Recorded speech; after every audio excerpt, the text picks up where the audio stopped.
마지막까지 이제 분명하게 이렇게 책임지신다고 했으니 구원의 확신교리, 이게 여기 또 나오는 겁니다. 그게 칼빈의 오대교를 말고 이제 볼 때.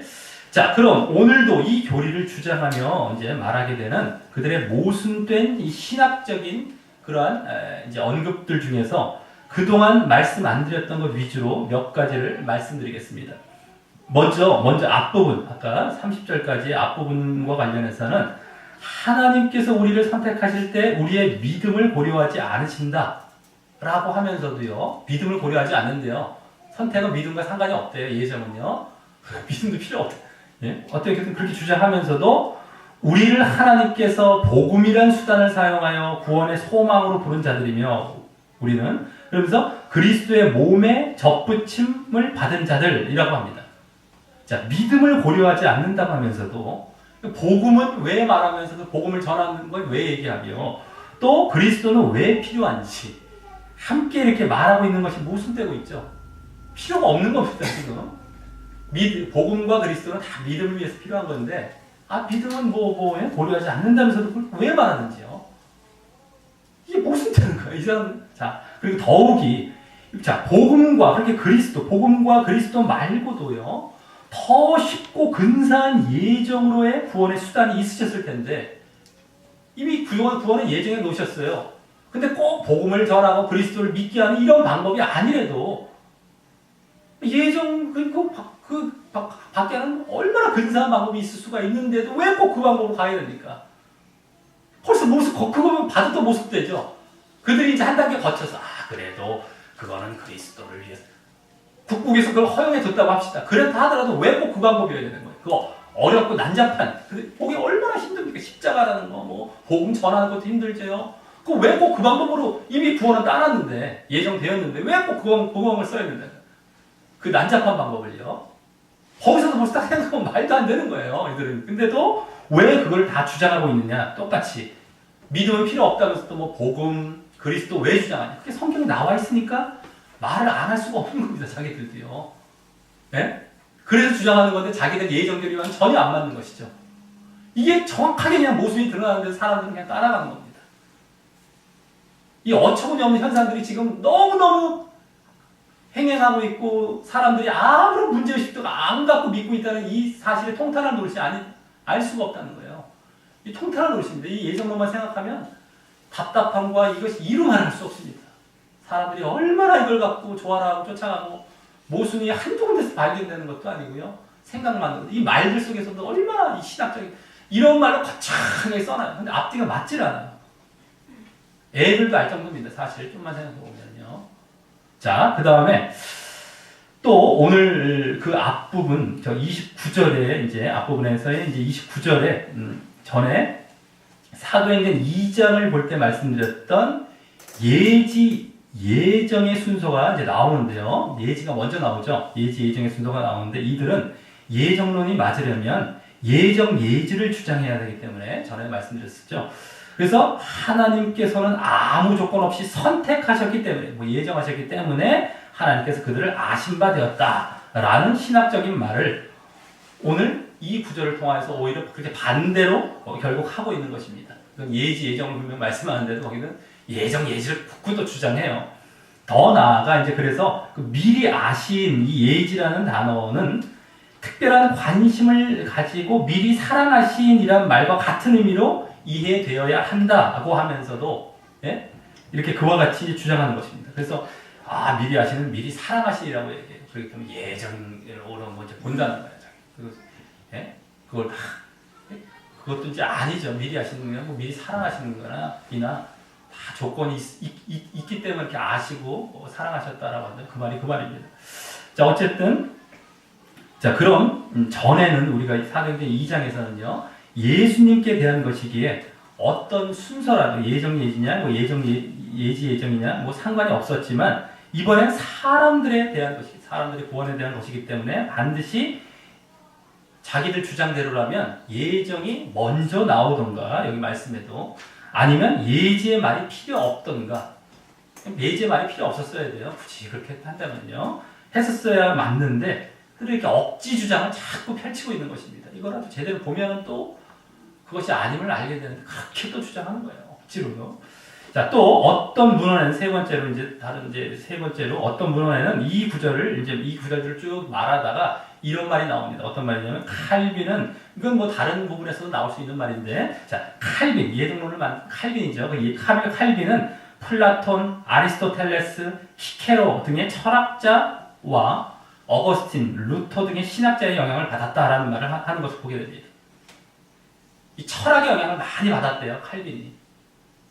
그만큼 예정론은 칼빈이 인간적인 철학의 영향을 받아서 만든 인간적인 교리 내지 철학임이 분명히 그 말 속에서 증거되는 것인데도 그들은 그 말을 하면서도 아무런 느낌과 감각이 없이 말을 하고 있는 것입니다. 자신들이 철학하고 있는 것 자체를 모르고 있기 때문에 여기서 많이 보이고, 그래서 여기서도 분명히 들어가는 게 보이는데 자신들은 막 그 말을 또 써놔요. 신학적인 말에다가, 막 신학책에다가. 그 철학도 영향을 받았다고. 그러니까 이 사람들은 다 철학하고 있는 겁니다. 어처구니 없어요, 이 말. 이게 뭐 장황하게 뭐 그리스도 하나님 뭐가 어쩌네 써놨기 때문에 사람들은 야, 그래도 이게 성경에 나왔겠지 않은데 아니에요. 성경은 갖고 논 겁니다, 이 사람들은요. 이걸 모르니까 사람들이 다 넘어가죠. 자, 다음 뒷부분과 관련해서는 아까 어거스틴 신학자 어거스틴이 이제 예정론을 처음 주창했던 사람이긴 하죠. 그 영향을 받은 것도 있습니다. 루터도 뭐 마찬가지지만 어쨌든 이제 그건 이제 나중에 본다 할지라도 이 철학자의 영향을 받았다는 겁니다. 자, 다음 이제 오늘 뒷부분 저 31절부터 39절과 관련해서는 그 구절들의 그리스도가 주되게 나오다 보니 예정은 사실 그리스도와 상관도 없는 것이면서도요. 원래는 예정됐다면 그리스도가 있을 필요가 없어요. 창세전에 예정됐는데 무슨 그리스도가 왜 필요가 있습니까? 근데도 칼빈은 이렇게 얘기합니다. 칼빈은 택함에 있어서 그리스도의 역할을 그 선택받은 자를 위한 관리자와 수령자의 역할에 제한시키지 않고 성부 하나님께서 그 택함 받은 자를 아들을 통해서 선택하신 것으로 간주한다라고 합니다. 이 또한 한 입으로 두 마디 모순된 말을 자신들이 직접 버젓이 하고 있는 것이죠. 사실 그리스도는 자신들 그 예정론대로 한다면 관리자와 수령자의 역할밖에 안 되는 것인데 자신들도 그걸 얘기한 거예요. 근데도 필요도 없어요. 주된 어떤 이 주님이 되실 필요가 없습니다. 관리자와 뭐 수령자 정도.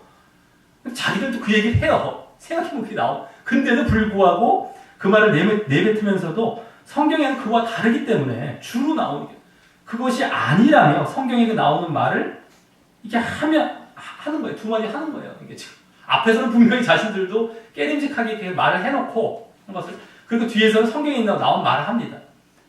또 그렇게 해야 되는데 눈 가리고 아웅하는 거예요. 자신들도 이런 말들이 예정론에서 얼마나 많은지 모릅니다.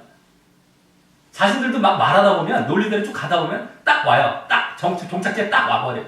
그럼 자기들도 틀렸다는 사실을 말하고 있어요.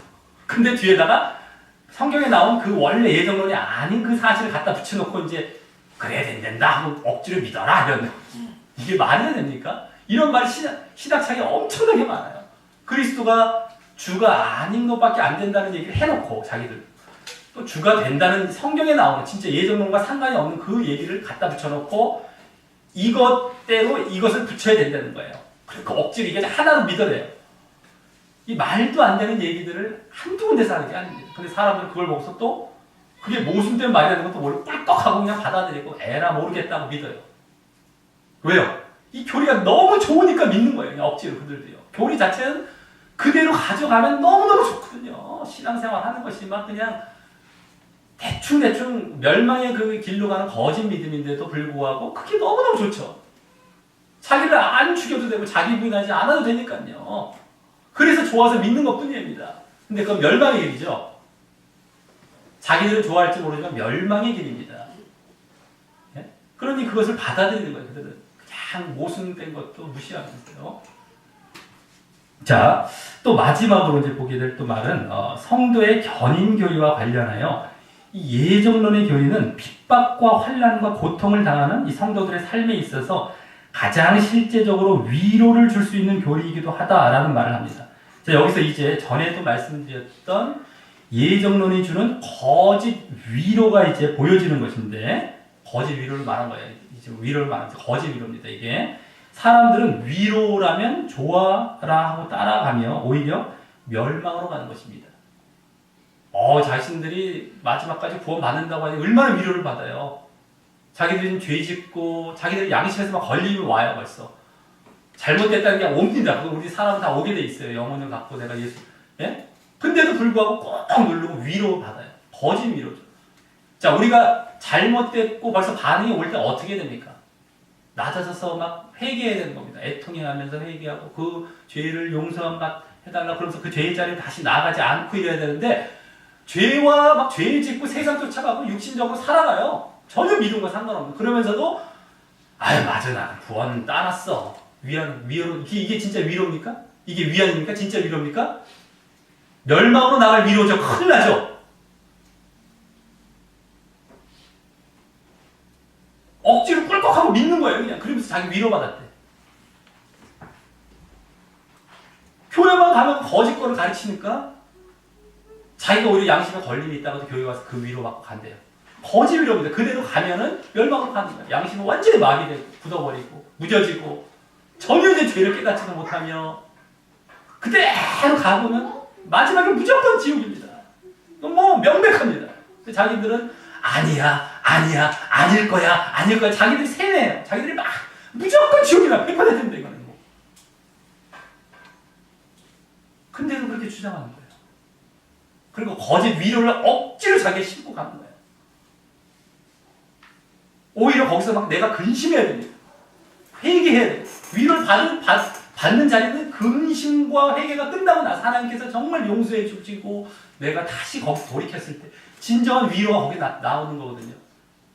위안이라고 했을 때 그 뭐 위로라고 할 것도 없고 평안이 없네 다시. 그리고 내가 바른 자리로 다시 돌아가. 그것이 잠시 입술로 고백하는 뭐 약간의 회개도 아니에요. 따박따박한 이런 회개가 아니죠. 정말 마음을 찢으면서 애통해하면서 내가 결단하고 그게 하루아침에 끝나지 않아요. 몇 시간이 걸 수도 있고 몇 날이 걸 수도 있습니다. 근데 그 과정을 거쳐 이것을 통해서 오히려 진정한 위로라면 위로, 평안이라면 평안 자리에 들어가고 하나님의 바른 신앙의 길로 걸어가야 되는데 이건 다 죄를 눌러버리고 잘못된 걸 다 눌러버리고 그 위로 간다는 거예요. 어처구니 멸망. 이 예종론이 그 역할을 하는 주범이다. 자, 이걸 분명히 이제 아시기 바라겠고요.